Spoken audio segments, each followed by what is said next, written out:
I truly believe that this is an incredible moment and opportunity for every single people, HR, talent, learning leader, because it is a huge seismic shift of expectations, and there isn't a blueprint. So I think that's an opportunity to innovate, to really think differently about, kind of where we've been, but also where we're going is really exciting. I think that the HR leaders play an incredible role, but I also am really keen that it has to be a cross-functional team. You're listening to the Modern People Leader podcast, where we go behind the scenes with today's top HR leaders and work experts. We talk to them about how they've gotten to where they're at, what they do every day, and what they see coming next for the future of work. Hope you enjoy.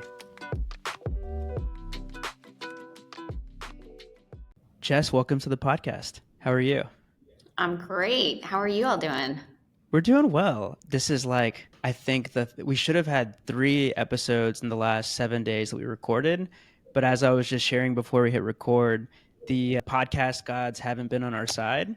Daniel, you can't jinx us like this. Not in the middle of a recording. It's like the opposite of that. I'm like jinxing it to not happen or something. I don't know. Anyways, we're so happy that you're here. And we start every episode the same way. And that's with something that we call good news stories. So we all go around and we share something. It could be personal, it could be work related. Just a way to start the show with a couple of smiles. We like for our guests to go first. Great. So one of the good news is that we actually at Box had Veterans Day off yesterday, and I got to go on a hike with my husband. So I am feeling good after a day of getting out and exploring and enjoying the beautiful weather. That's a very good one, and It's hard to beat those. I had all these prepared good news stories.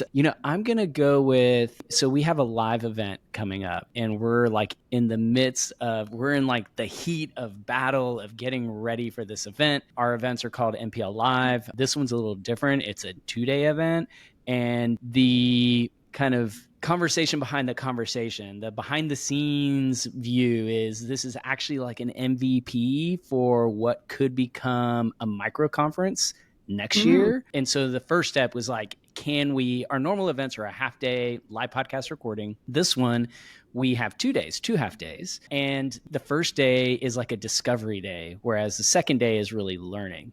And the discovery day, we have this AI innovation hall, we have keynotes, all of these elements that are very different to a live version of what we're doing right now.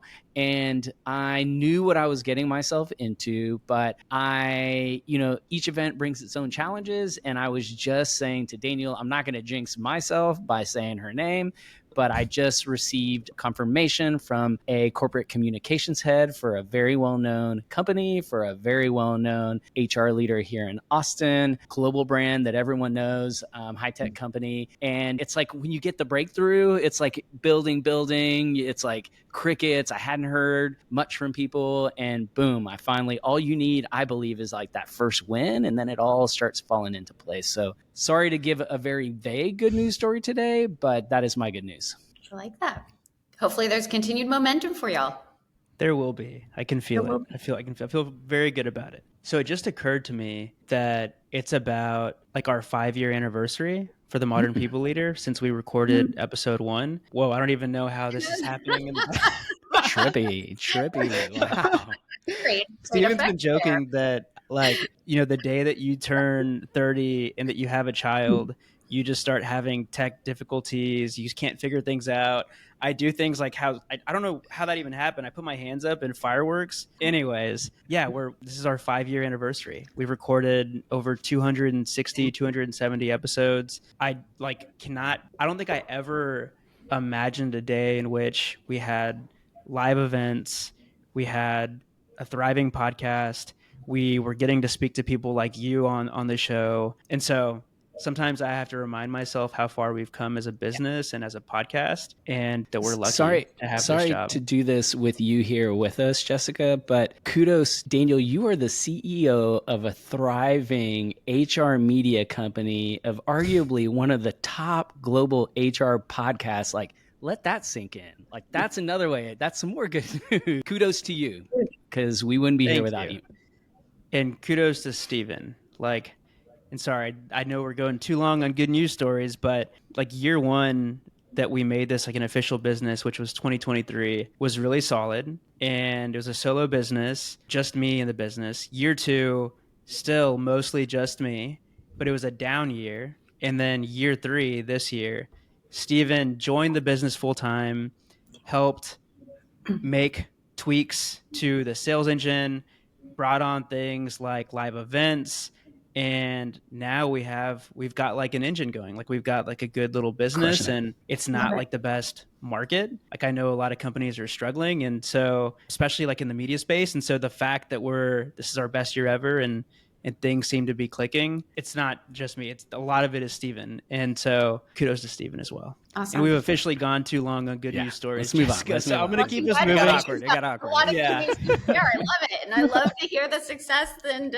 again, the gift that you all give so many people leaders around the world. So here's to only increase momentum going forward. Cheers. And on that note, tell us your story, Jess. Like, what's the Jessica Swank story? Where did you start, and how did that lead you to becoming, now the Chief People Officer at a company like Box? Hey, everyone, really quick. I can already tell that this is going to be an episode where you're going to want to take a lot of notes, and that's kind of a pain in the butt when you're casually listening. So we have made it super easy for you, and we've turned the entire episode into a downloadable PDF, so that you can enjoy the conversation and grab the notes later. The link is in the description below, so go grab that before you forget. And now, back to the episode. Yeah. So I'm a big believer in the philosophy of you connect the dots afterwards. Right? It's easy to look back and go, oh no, it was all planned. That is definitely not my story. So I actually got out of school thinking that I went into school thinking that I wanted to do psychology because I've always been super fascinated with just like people and how people work and leadership, and discovered while I was at Vanderbilt a degree called Human and Organizational Development at a time when people are like, what is this? I remember my now husband joking that it was a vow of poverty. So, how far we've come, again, many, many moons later. But I think, again, just that, like, I've always had this huge fascination for people and businesses and how things fit together and like the systems thinking, but also with the people lens into everything that we do. So I started my career actually in program management and in executive retained search, which was a wonderful development. Again, had no idea how beneficial that would be. Went in-house for recruiting, and then was convinced by actually the CFO at the company I was working with at the time to try what's called, the people partner or business partner role. And I loved it. Again, I love the dynamicism of it. I love how it is always evolving. You get to touch so much of the business and really be business minded about like, what are the key business priorities, and then how do you align the people or the talent strategy within that. And then from there, I've just continued to grow in various roles. I was at HP for 10 years in a variety of roles. I then decided to try something different than tech and went to lead the people function at Blue Bottle Coffee, and then have been here at Box. Now, I cannot believe it. I will be 7 years in December. What an amazing story. And I bet that's probably felt like a dog year, like 7 years. I bet it flew by so quick. And I don't think you run into this much, but in the one-off scenarios where you run into someone who doesn't know what Box does, like how do you describe to them your core business? It's changed over the years, it's evolved. Yes. And so for those that may not have used their Box account in a while, like what is kind of the latest and greatest in terms of like what you're doing in your market? Yes, I love that. So Box current state is a AI platform where essentially we are intelligent content management. So we all have all the files, all the data. And so Box allows you to work within that. And then, so it's a file store, but there's so much more. So again, Stephen, you mentioned, right, it started with essentially file sync and share. And it is today incredible, especially in this moment with AI and the transformation ahead of us is, sitting on a gold mine of data that can provide insights that really then can leverage AI going forward. So we're at an incredibly exciting time in our journey. I will say, I joined, as I mentioned, 7 years ago. It's been a wild ride, and yet I'm more excited than ever about where we are and the trajectory ahead of us. Well, I love the pivot. I love your current focus. Daniel will tell you I could talk all day about this stuff, and we don't have all day. We took up about half the podcast with our good news stories. Joking aside, there's a lot we want to cover that we want to dig into. And so I'm going to keep us moving. And I want to start with this massive shift that's happening. This thing called GenAI hit the market in 2023. Interestingly enough, going back to Daniel's story, we had set up our LLCs in like December of January, or let's call it January of 23. And then 2 months later, as we're in the very early days of like operationalizing, this thing called ChatGPT hits the market. And then soon after that, LLMs, Anthropic, Gemini, everything hits the market. And, here we are a couple years later. And, what was like, this seems like a cool thing. Wonder where this is going is like, holy smokes, like this is everything. And literally everything is about to change. At least that's our view. And so seems like everyone is now sprinting. Everyone's had that realization. Everyone is sprinting to becoming AI first, and some are doing it better than others. And so where I want to start this conversation is, how are you all looking at this at Box? How have you thought through what this transition will look like? Where are you on the journey? And what are some of the guiding principles that you've zeroed in on along the way? Yeah, a lot of questions in there. So I'll take a couple of them and then feel free to ask follow-ons. It's helpful. So Box, as I mentioned, right, we really have integrated AI into everything that we do. So it is embedded into our platform. So as a business, Aaron Levy, our CEO, Ben Koos, our CTO, they've been kind of on the forefront of really defining it as a business strategy. So the product strategy very much aligned to the business strategy.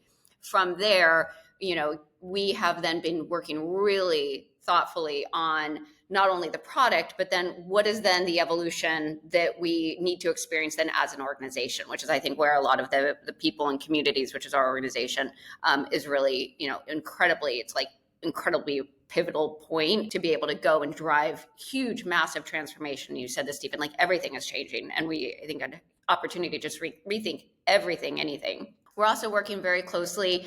I think when you take a step back and think about AI, it's technology, it's people, and it's processes. And so what we've been also really thinking about is not only our own product, but then how do we think about what this means for people across the organization? So within our P&C team, we have, kind of a three-pronged strategy. So our first is, how do we really optimize? So we're looking at every single one of our areas of the employee life cycle to say, can we use AI? And then we're also then saying, the second pillar of it is, how do we elevate the entire organization as we think about org design and, job architecture to roles to, whatever it might be, training, learning. How do we make sure from a skill set that we have our boxers, as we call them, are set up for success? And then the third pillar is, how do we really amplify? How do we bring our own box-on-box use cases to customers? How do we think about partners? How do we think about, again, the whole ecosystem? Because you said the whole industry is sprinting, and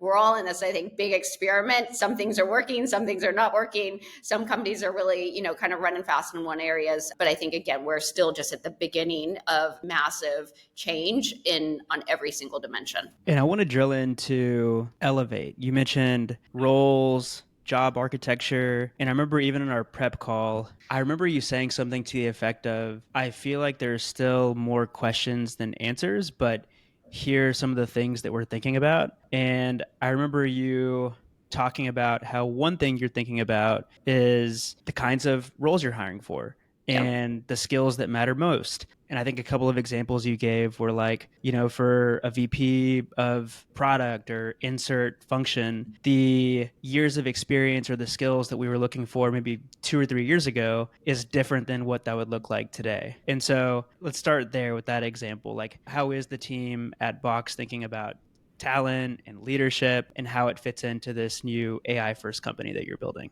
Yeah, I think that talent is paramount to the whole AI transformation, and having the right talent in the right roles, understanding what that looks like as it is evolving and changing. So I think, Daniel, the example I'd shared with you and we discussed is, so for example, right, we used to look, I think back in the day, maybe somebody for 20 years of relevant experience because that's what they probably had. However, there's so many roles. People either don't have any relevant experience and or there's transferable experience and or maybe it's a year of experience.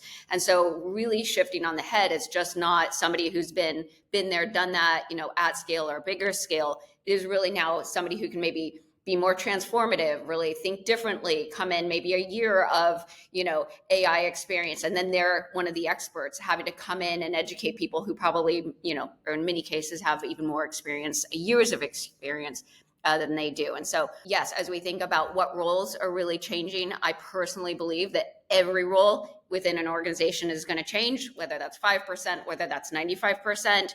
We are seeing some roles that are, just there's not the need for them in the same way there was before. And we're seeing new roles that are popping up that we have not yet had. And so I think thinking about, again, not only years of experience, but also skills, capabilities, some of those like curiosity, how do you drive innovation? How do you collaborate? Those types of skills and thinking about like leaders is going to be, I think, in many ways more important than ever.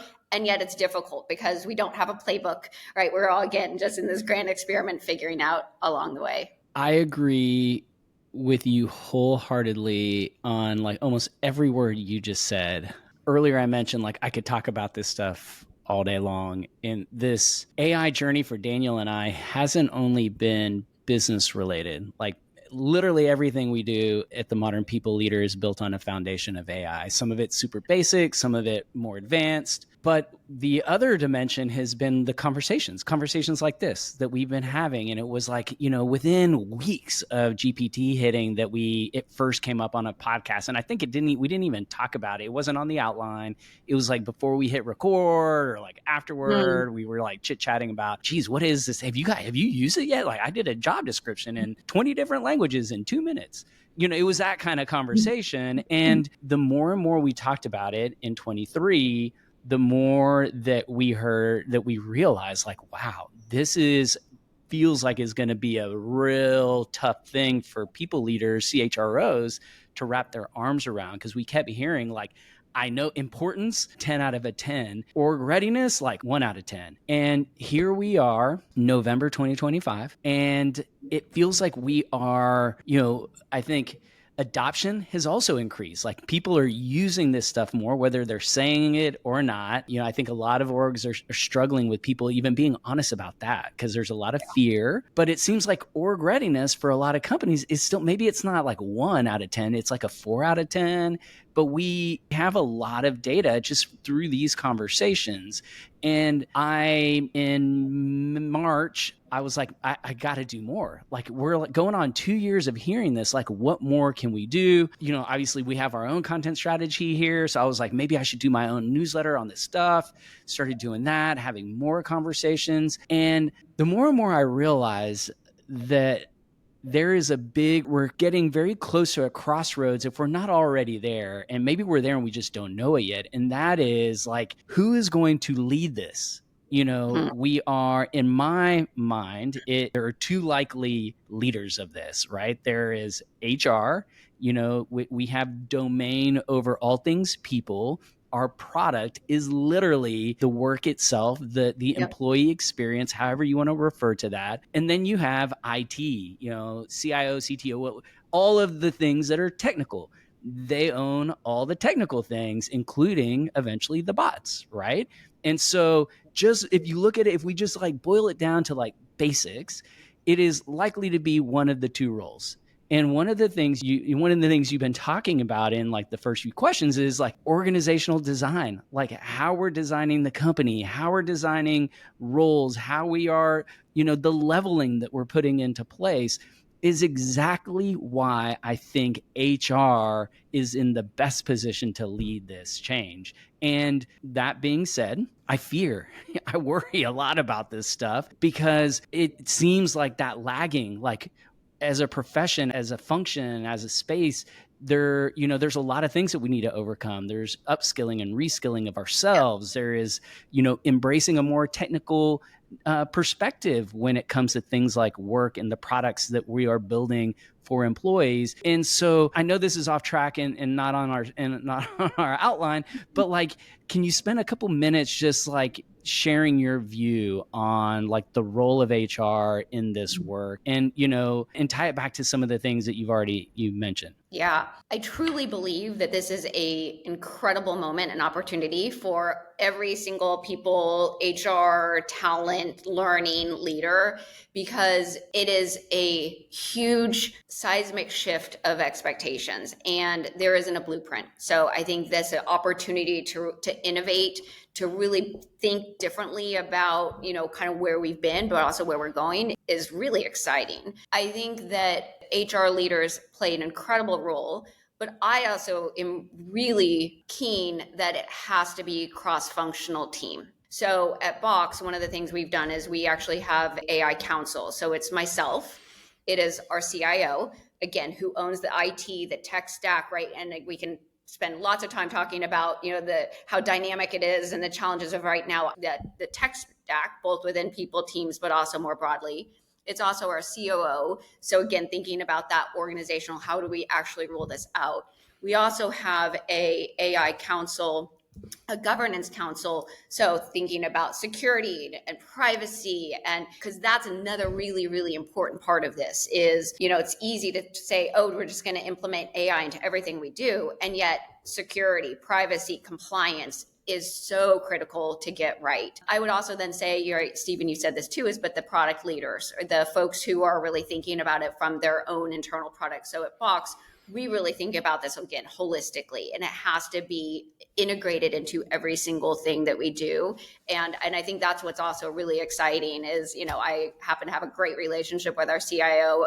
He and I just, again, talk a lot about it's the people, but it is the technology. And then, as I said before, it's the processes. And I think we have also a lot of work that we still need to do around process, redefining processes. My personal belief is that just slapping AI into your current workflows, you're not going to get the best out of it. It's going to take reimagining, rethinking, changing paradigms of, what it could even the art of the possible. The challenge being for many of us, we're having to deliver day-to-day execution while then reinventing for the future. And so I think that is also, as a people leader, one of our big challenges is how do we keep organizations running while we do this really big, important transformation work when, the day-to-day doesn't slow down. It doesn't, unfortunately. And so I like the way, if I heard you correctly, it's less about HR versus IT, and it's more about how are we going to take, at Box, it sounds like it's a three-legged stool, for the lack of a better word, of like, the technical side, the operational side, and the people side coming together to build that like really solid foundation that then you can layer things like product and, other things, the commercial side of things on top of, and propel everything forward. Is that a good resummary? Absolutely. Amazing. And I think, again, that partnership, that collaboration, you can't do it alone. And I think in our prep call, or I don't know if this is in the prep call or in the pre-read, but I like the step-by-step breakdown of how Box is prioritizing and executing on the people strategy in this like new AI first world. Can you walk us through the step-by-step process? And I'm curious, like, was this process, was it one of those things where like after the fact, you're like, oh, like that was the process, or like this is the process going forward? Or how deliberate was the team in how you, on the execution side of it? It's a great question. So I would say it's all of the above. It's a mix of that, right? Where I think, couple of the things that we've done over the past year is one, back in July, we had our annual hackathon. Our people and communities team, we kind of gave the challenge of, we wanted to then really focus on AI hacks for our people and communities team, but also for, bigger. So we took those, we had 74 ideas generated. From there, we did a prioritization of, effort and kind of feasibility and impact. We then prioritized the ones that we felt like had the biggest alignment with what the business strategy was, with the company strategy. And then we really went into execution mode on those. For example, one that came out of that we have actually already implemented is a recruiting agent. So we built this internally. And essentially what it does is, you as a recruiter, you and your hiring manager, you do the intake call. During that, we built our own, again, our agent to then capture all of that conversation and then create all of the collateral for the recruiters to then go and take it forward, which we on average, guesstimate that it's about 4 to 6 hours, maybe average of 5. You can imagine that times, number of hires that you make. It's a huge savings of hours and headcount, where then you could either, like, for example, we had somebody out on leave, so we were able to kind of cover and, augment the work elsewhere, and or, focus on higher value work. So that was just one that is already out there, that's already having a big focus. And then we have what we call our OKRs, or our quarterly goals. So we have 10 that are then embedded into our Q4. We're in the middle of Q4 here. OKRs, where then we're going to be committed to then delivering it. We've also mapped it out based on what the tech roadmap is, because we're also very bullish on utilizing our own technology. So we call it box on box. So how do we utilize, our own people work within, the box, and then how do we drive that forward? So we're also waiting for a couple of the product roadmap to catch up with our ideas. So we have a couple that are earmarked for the first half of next year, once the technology gets rolled out. So that's kind of a bottoms up with an alignment of the tops down. And then what we've also been doing is working with the business leaders again, saying, hey, as we think about our FY27 roadmap plan, here's where the business is going. And then how do we make sure that what we're focusing on, our people and communities team, are absolutely aligned with where we're going and the biggest areas of impact. So I want to nerd out just a little bit and talk about your product. I told you, like, we're open game here. And so there's, we love exciting, innovative companies that are driving amazing, innovative products. And so I want to talk about Box on Box, because I'm behind on my newsletter. I do a newsletter that is like the HR builder for the HR builders that are building, in-house AI first solutions. And one of the last article I did was on this concept I called the org brain. And the org brain is something that I believe is like a key pillar, your AI first strategy. And the reason why it's so important is because the org brain is like all the centralized knowledge about your company, about how work gets done, about your products, about literally everything. And until there's a time which you can have like a private LLM that taps into the internet, like, ChatGPT, which I don't think that's that far away. This is like a precursor to that, almost like an MVP to that. And so the companies that have an org brain, and Daniel and I have interviewed a lot of them. That's how, I didn't make this up. We pulled this from a lot of the conversations we've had. And so, when I hear Box on Box, like, I think, oh, wow, maybe they're working like on an org brain thing where like their product is literally being used to house all this information. And so can you just give us a peek under the hood around like what that might look like and what possibilities you think that could unlock? When I think about some of the best episodes that we've put out here in the last few months, like with Andrew Golden from Retail Next, or Jenny Molinoy from Vercel, or Shannon Hobbs from BNY, there's one theme that keeps coming up. Everything a company does has to be AI first, and that shift has to start with the leadership team.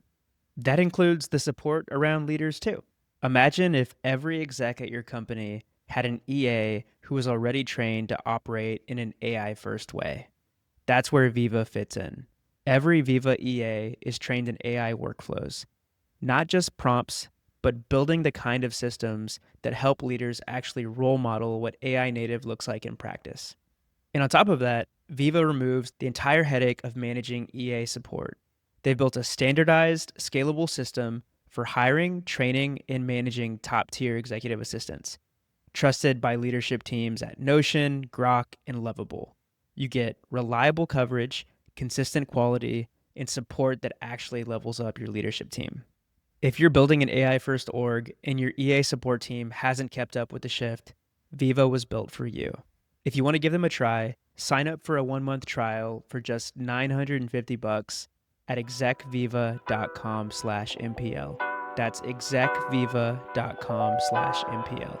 Yeah, so I am totally biased, I will say that. However, I think one of the things that makes Box really unique and special right now is, so again, our Box product is all around security and compliance. And so everything within the walls that you have, all the files that you have within Box are in a secure environment. And especially these days, we know that is more important than ever. It's huge. The other thing we've done is we are LLM agnostic. So you don't have to choose GPT or Gemini, and we are, as soon as a model is released and updated, we then go in and update. And so you can actually go any document within Box. You can do simple, Box AI summarization. You can do Box AI generate. However, you can have, like, for example, what we call a Box hub, where you have all your files on one topic, and then you can search the hub and use Box AI to then generate the responses, all within your environment. So again, one of the things for us is really, in my opinion, unique, is that once you have that content, you're not worried about then going out and searching and giving wrong information. We're doing a lot to train and update the kind of our Box content to then be able to go and do that. So, for example, we are in open enrollment on our benefits right now. And again, using Box to then answer queries of, hey, benefits and what's most updated, it's all right there. The other thing is thinking about, like, workflows. So we can actually then have workflows within Box, and we have agents then both within the organization, and then we're building our agents to then actually, think about, it's like blowing your mind, but they actually go and talk to other companies. So I think of it, it's like you go out with a grocery list and say, okay, I need to return that Amazon to, Whole Foods, but can you get, oranges, apples, and, nectarines? That agent will go out and do that. Now you have to be prescriptive. You have to tell them what to do. But again, I think, to me, this is what's really exciting, is not only the capabilities within the platform, but then how it also, we're very much about partners and then working collaboratively agent to agent across organizations. Thank you for that. I'm sure we could keep going, and so we promised to get you here. Started a little late, so we can't go too far over. But I agree with I love your take, Box's take on the future. And there's so many, like, I was just thinking from like a B2B perspective. I wasn't even thinking on the commercial side and like the personal things that could be unlocked with this. So thanks for opening my mind around that. You ended on like our next topic, and which I want to go immediately into, and that's agents. Leading in a human plus agent world is kind of our next series of questions. And one of the things that caught my eye is how you at Box are already piloting how managers lead hybrid teams. And when I first read that, I thought, oh, like remote work, like, is this kind of some lagging cool new thing that you're doing? But it's not that at all. Like, this is literally hybrid teams, like humans and bots, and so, or agents. And so, what sparked the need to start this kind of training? And, what does that even mean? How, what does that look like? I think this is so, for some of our listeners, is so far into the future, which is interesting, going back to what I shared earlier, because like this is literally happening today. But help us understand like what this means in terms of like, first, managers, leading humans and agents, and what a training would look like for that. Yeah, so I'll take that kind of two pieces and parts. So one, as I mentioned, we are in a grand experiment. So, but one thing we know is that we're going to have managers who are managing people, and they're managing agents. And so even things like performance management, I don't know, how do you make sure that your agent is performing? Are you providing the context? Are you checking the work? How do you have your team members? How do you then think about the team members' work and them utilizing the agents for completing and getting their work done? So what we're thinking about, again, as we're evolving this is, what does that need to look like? How does that need to change? Thinking too about like spans of control, right? An oldie and a goodie. I don't know. Just how does spans of control going to change as we think about managers? So I think there's a lot that we are still figuring out, that we're piloting. Again, one of our big thesis is, take risks, fail fast, GSD. That's one of our values. And so that sense of like, let's learn, let's keep growing, let's keep iterating, pilot things, double down on what's working. But again, I think going to the other conversation is we've done a lot around, you talked, Stephen, earlier about org readiness. So we've done a lot around how do we help even just make sure every Box surge is educated. So we put together actually an AI certification program that we rolled out in September. We are 95% completion of every Boxer around the entire company. We're essentially not only understanding our own product, but then also kind of the whole industry. We're also already looking at 2.0. And then we have, a lot of manager enablement. So we have manager power hour. We have monthly, what we call our executive or XLT meetings. So it's a daily or, kind of ongoing conversation of, again, how does this all look? And then as we're getting ready for our year-end performance cycle, we're looking a lot at both managers, but then individuals of, at Box, we look at both what you do, so what you accomplish, but also how you do it. So our leader mindsets and our values. And so that, again, is going to be thinking about, like, how are you utilizing AI? How are you as a manager utilizing it for yourself? How are you helping to amplify it across your team? So we are embedding AI readiness into kind of all aspects of as we think through that. When Stephen initially asked the question, it flashed me back to maybe a couple of months ago when Stephen was starting to vibe code his newsletter that he now has called Wertonomics. And in order to build Wertonomics, and I might be getting some of the details wrong, so sorry, Stephen, but he created, I think, like 3 or 4 digital employees. I think he had one in Claude, he had one in ChatGPT, or maybe a couple in ChatGPT. And one of them was like the chief product officer. Another one was like a backend engineer. Another one was maybe like the go-to-market person. I'm making stuff up now, This but is true. I think that's sort of like the future that we're envisioning. And even for me and the work that, or I guess the side of the business that I'm more, I guess, like in the details with, like for the newsletter, like for Modern People Leader, Regina on our team manages, it's not an agent, but it's simply like a custom GPT that writes our newsletter. And the way that it writes the newsletter is it takes the full transcript, and we've created like this really long custom prompt telling it how to construct the newsletter, what to include, and it's gotten pretty good at it. Sometimes it messes up and it'll include something that maybe twists what the speaker said or like sensationalizes something, and it slips through the cracks. So that happened maybe like a month and a half ago, and we had to give feedback to the bot. And so, like, if you're managing a bot, that's part of it, giving feedback. Then there's also like the evaluations or like, like a review. And so I'm curious, are there like any guidelines that you give employees on how to give feedback to their bots and how to, I guess, like build evaluations? Like, I know that there are companies that just make money from doing that, like building evals for different types of roles. But yeah, any thoughts on that? Yeah, I think that you said it really well. That the reality is that, the agents can sometimes get it wrong. And I think that's why it's so important. I think, that it's people are not going to be replaced, in my opinion. It's how do we augment, that judgment, the context, being able to then layer that on is incredibly important. And so, as you said, Daniel, I think that's exactly what I was kind of leaning to, is this experimentation of you have to give the agent feedback. If it isn't, going out and getting wrong information, then you need to then course correct it. It reminds me, of like some of the more junior employees where they need much more specific iterative direction and insight and oversight. You can't just let them go and then, kind of hands off. And so I think that has to be the direction. And then again, to your point of, hey, if a agent is not producing the results consistently, you either need to then train it, and or you might say, hey, we're going to retire this, and we've learned from the prompts, we've learned from what didn't work, and rebuild it. And so again, I think that will be a lot of the dynamic as we go forward, is really figuring out what works and then building on it, and then also letting some things go.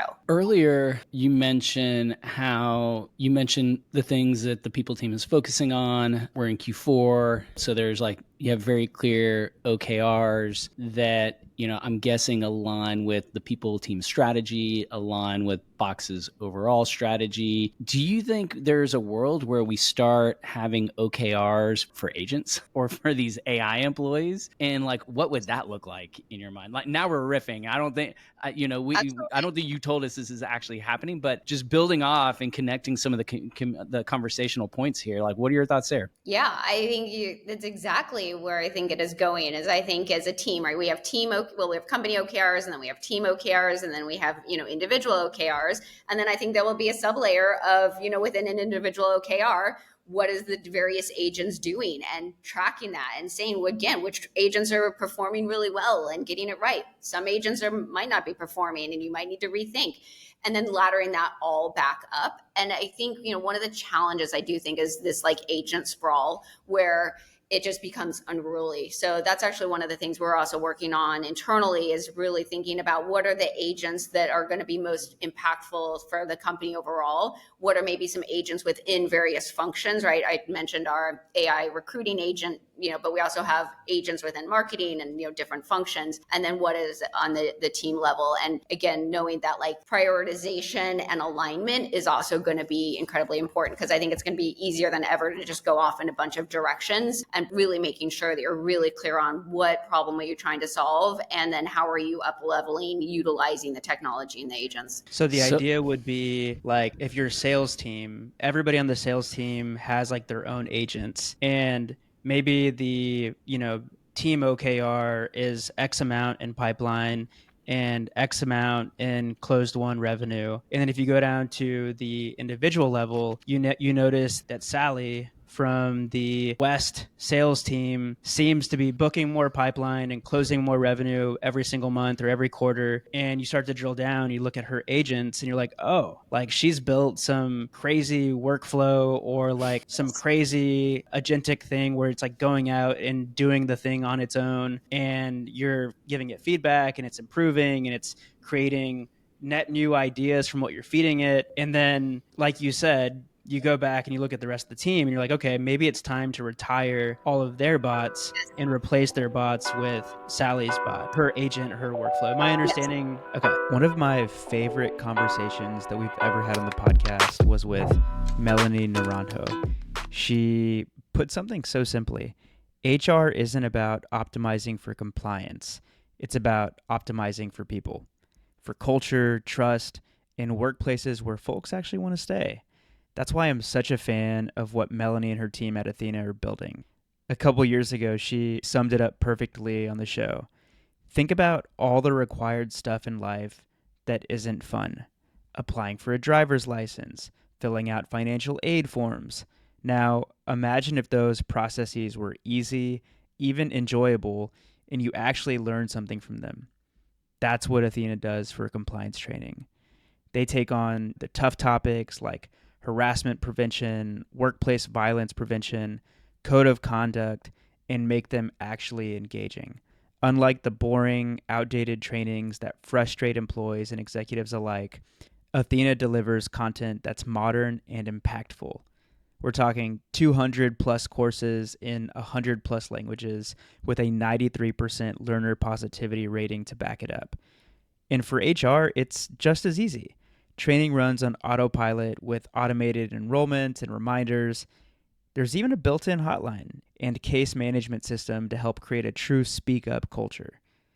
Done right, like with Athena, compliance is more than a box to check.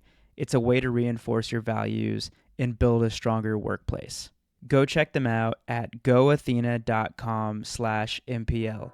That's go, ETHENA.com/MPL. Not every AI agent is created equal, right? So much of it is the questions that you ask, the prompts that you put in. So one of the things we do, actually, we have Friday lunch every week where, we always have an AI segment where we share best practices and we share, an AI innovation. And a lot of it's, hey, here's the AI agent I used, right? We just had this example from, one of our sales leaders, and he gave a demo of this amazing agent he built. Then it was like everybody's mind was blown. And then we, essentially gave it to, the rest of the sales organization. Now, some of them would have to tweak because of industry or different terminology, again, where I think that education and the context is incredibly important. But yes, learning from each other, I think is incredibly, valuable. And also knowing, again, that like sometime the agent is not going to be effective. And so you need to redo and or undo. I want to go back to something you just said, because it reminded me of a conversation we had at MPL Live New York. That was in September. God, that seems like an eternity ago, but just a couple months ago. The topic was AI. And it was imagining an AI-powered workplace. Like what will that look like in the future? And here we are talking about agents 2 months later. And so in that conversation, there was, I won't name the company, but because the people team, they were being super vulnerable, and they shared how this is a company that is known, like they were in the press. CEO decides like AI. I think it was they're going to look at, there won't be any role that they consider without asking if AI can do that first, or it was like, one of those types of companies, let's say. And one of the things they shared with us was like, they had a goal like 80% of net new work is going to be done by an agent. In their case, they were talking like it wasn't like a fully automated agentic workflow that's plugging into an MCP server. Like it was just like custom GPTs. And one of the things, the unintended consequences they shared with us, which I think you just mentioned, is I think you called it proliferation of agents. They called it agentic debt. So they went through this exercise. And, CEOs like, yeah, this is the future. They do, hackathon within the people team. Everyone's creating agents. There are all these cool things. Well, then, weeks go by, months go by, and they find that, oh, wow, not all agents are created equal. Some of these are actually great, but a lot of them are not so great. Some of them are bad, not bad in like a harmful way, but like takes so much time to update and keep them like, it's just not practical. When we thought, oh, we could automate this thing, turns out, that wasn't a good thing to automate. And so this is one of the things that I really sympathize for CHROs and chief people officers is that, I'm a former tech CEO. So I ran an engagement survey company. So I understand tech debt. I understand why it's a problem. I understand the consequences of not addressing it for your product. And now as a CHRO, you need to know these things, I believe. You need to understand what, the long-term consequences are of not addressing debt within the team. And I know these conceptually, we've had some responsibilities like that within HR, but this is different. And so I'm just curious, does any of that resonate? And if so, like, what hope or thought or experience can you share around how people teams can, not get too concerned with that, or maybe even work through this kind of agentic debt? Yeah, I think going back to, I think we have to hold agents and, the tech accountable. And is it doing the work that we need it to do? I think going back to, whole tech stack, I think it's really challenging thinking about, you have the business technology. There's a proliferation of point solutions that every company is saying, hey, we can go solve, this problem. However, then you have so many, products or SaaS or whatever it might be. And I think that's also a conundrum that we're grappling with is, really thinking about the tech debt, but how do you also simplify? So I think actually within the tech sector, there's going to be, especially within the people space, probably more of even a consolidation. While there's tons of emerging technologies, I think that the reality is the tech debt, and that it also can get too heavy and too cumbersome, and the cost to change. And so, I always think of it as like, we might need to buy it. We know we might need to go out and get a third-party solution, a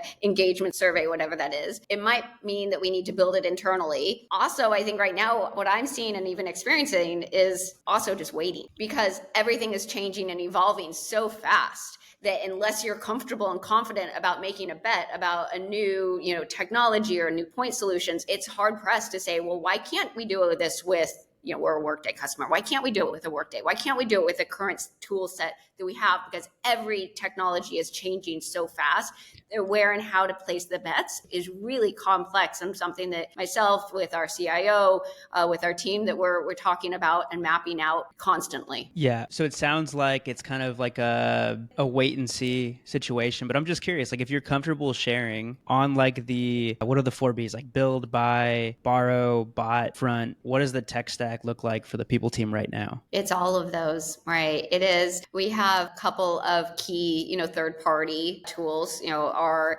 HRIS, our ATS, two of them that are the biggest and kind of most foundational. We do, as I said, a lot on Box. So we utilize our own products. So we build internally and really think about how do we, any process, any system, can we use it within Box and or collaborated? And then I think to that point, Daniel, it's a lot of times going, okay, I don't know, do we buy it? Do we double down with the current stack? Do we go and we say, no, we actually are not going to, we think that there's so much movement in the space.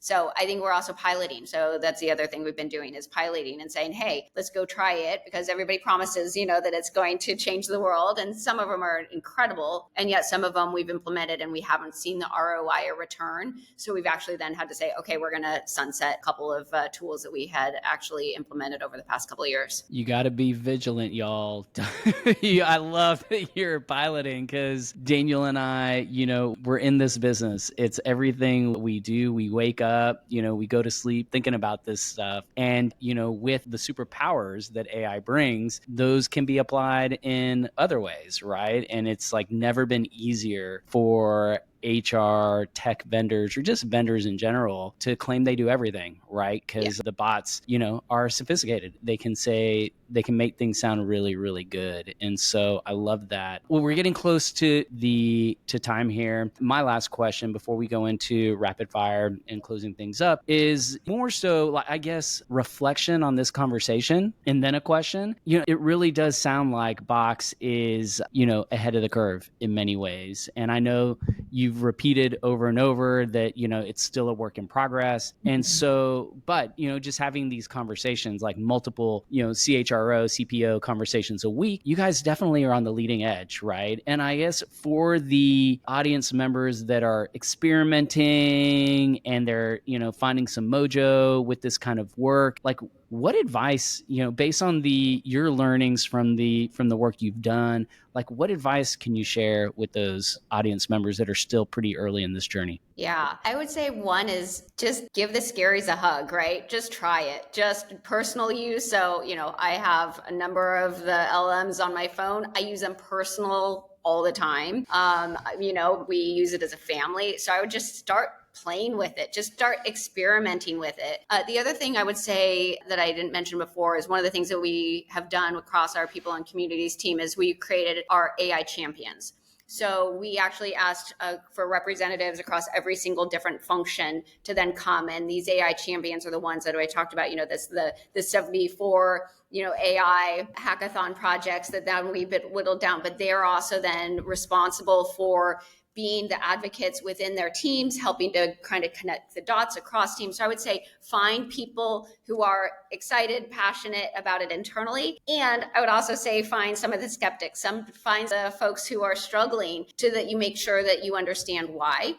I think, to me, it's a superpower. It's a superpower in your pocket that you can utilize. And the people who really embrace it and learn how to use it personally, especially as leaders, but then also think about just, again, rethinking. Gone are the days of just like, oh, let's rinse and repeat year after year. So I think it just, I'm a huge Adam Grant fan, and one of his books, Think Again.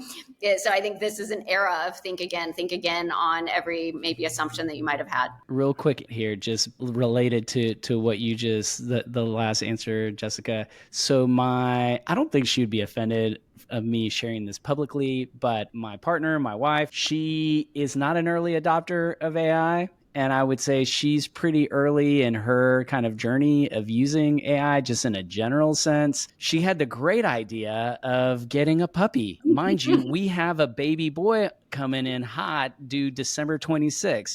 So we've had a puppy for a month. And it's like, what have we done?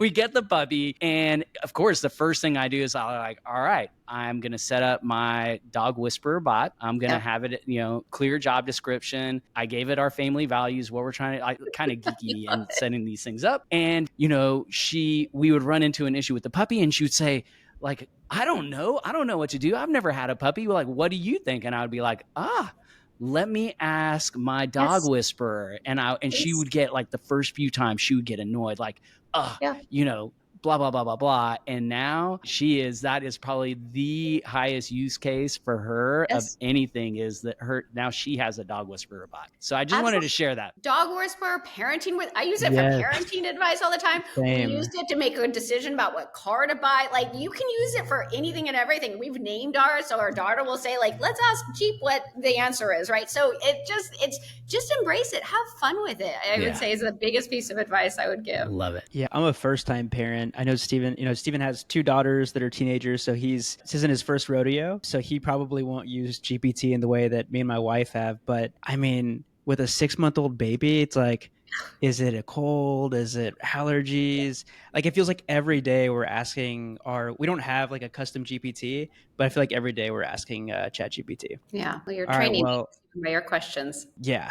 So we are officially at time. The final tradition on the podcast is something called rapid fire questions. We ask the same set of questions for every guest, and we try to get through them as quickly as possible. So question 1, what's one piece of advice that you would give to somebody starting in HR today? Be a business leader first. Love that. If your team gave you a superpower nickname, possibly using GPT, what would it be? Amplifier. Ooh. I like that. If you could steal one strategy from another company, what would it be? That's a really good one. Could be HR, not HR. I think, well, I'll do shout out to Zapier. I think Zapier is doing a lot of really great work, and Brandon is, a leader and I think a great partner. So, and Wade's like one of the few CEOs that we've had on the show, and Wade still has my mind racing about a single person, the first $1 billion single employee company, essentially all using AI. Just like wrap your mind around that. AI native companies, I would say, have huge advantages, disadvantages too, but huge advantages right now. 1000%. Last question, and this is one of the ways that we are celebrating 5 years and have had all the successes we talked about in Good News Stories. But if you were to, imagine or think about someone who is just really doing cutting edge work like Brandon, unfortunately, we've already had Brandon on the show, that you think deserves a spotlight and a platform, like who should we have on the show next? Oh, there's so many wonderful peers and partners. I'm going to actually give a shout out to Christy Lake at Twilio, and she will hate me doing this. However, I think the blending of being successful actually as a remote first company is something that I've actually been really intrigued by, and the success that they've had at Twilio. I feel like we've gotten that recommendation before. Anytime we get a recommendation twice, that's my sign that got to reach out to this person ASAP. And similar to AI first, remote first companies, as part of my thesis, they have an advantage on the AI transformation as well. Oh, and we could have it goes back to that podcast on that one. Yeah. So we'll have to have you back. Exactly. And so we finish every episode with one word or phrase close. Whatever word or few words that are coming to mind for you as we wrap up. And we like for our guests to go first, but if you need time to think, we can go. I'm going to go with something trite, and I just think it's really exciting times. So exciting. I agree. I'm going to say the new hybrid word. It's the first time I'm hearing of humans plus agents, and I'm not going to be able to unhear it. I feel like we're going to reference this 100 times in the podcast. Oh, there'll be a live event, MPL Live panels around this. Totally agree. I'm going to go with energized. Thank you so much, Jessica. This is they're all great. And I can't, it's like children, right? You can't say one is better than the others, but there are some recordings we make that I just talk about for weeks, sometimes months. And, it's hard to describe why, but there's this energy and this has felt like that. So thank you for sharing an hour with us. Thank you for going over. We know you have your people teams waiting, so we don't want to get any further in the way. But thank you so much. This has been an absolute blast, Jessica. Thank you. Well, likewise. And thank you both for what you're doing, sharing such good, innovative work, asking the tough questions, having the real conversations. It's super inspiring. And again, here's to doubling and tripling and quadrupling over the next 5 years. Let's do it. Yay. Thank you. All right. Bye, y'all. Thanks for tuning in to another episode of The Modern People Leader. We really, really appreciate it. And if you enjoyed the show, please leave us a 5-star rating. It would mean the world to us. And connect with us on LinkedIn. We want to know what you think about the show, and you can find links to both of our profiles in the show notes. Thanks again for listening, and see you on the next episode.